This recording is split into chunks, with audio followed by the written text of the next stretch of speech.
আরজিকরের মহিলা চিকিৎসকের মৃত্যুর ঘটনায় দোষীদের দৃষ্টান্তমূলক শাস্তির দাবিতে উত্তাল সারা দেশ। ঘটনার প্রতিবাদে পথে নেমেছে আন্দোলনকারীরা। উলুবেড়িয়াতেও গত কয়েকদিন ধরে আন্দোলনের সামিল সমাজের সর্বস্তরের মানুষ।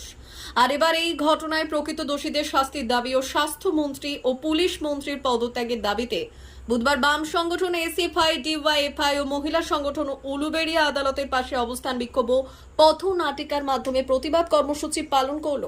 আরজিকর কাণ্ডের প্রকৃত দোষীদের শাস্তি ও বর্তমান পরিস্থিতি নিয়ে পথনাটকের মাধ্যমে পথ চলতি সাধারণ মানুষদের সামনে উপস্থাপন করা হয়।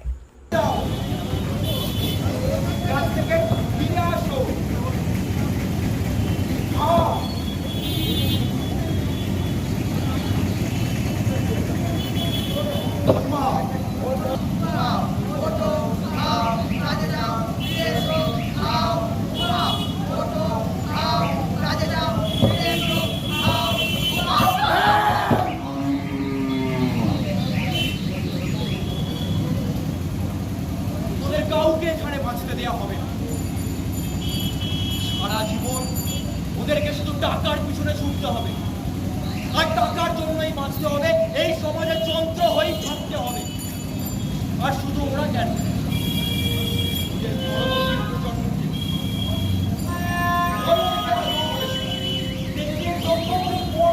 মাথা গুঁজে জীবন চালাতে চাও, তাহলে দুঃখ কষ্ট করে কোনো রকম করে জীবন কেটে যাবে।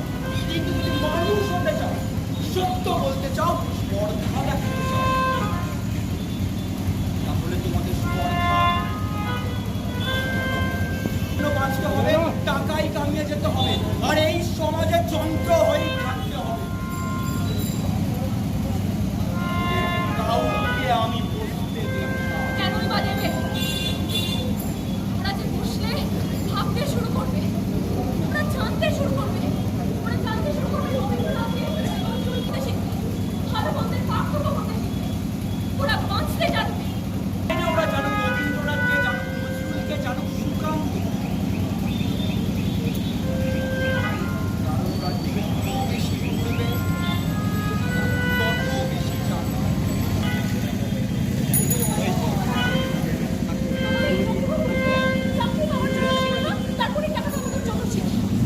শিক্ষিত হোক,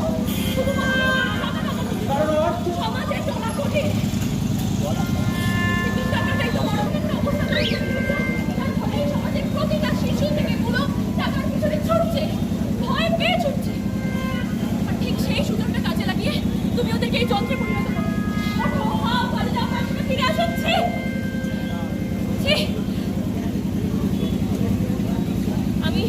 আমি সমাজের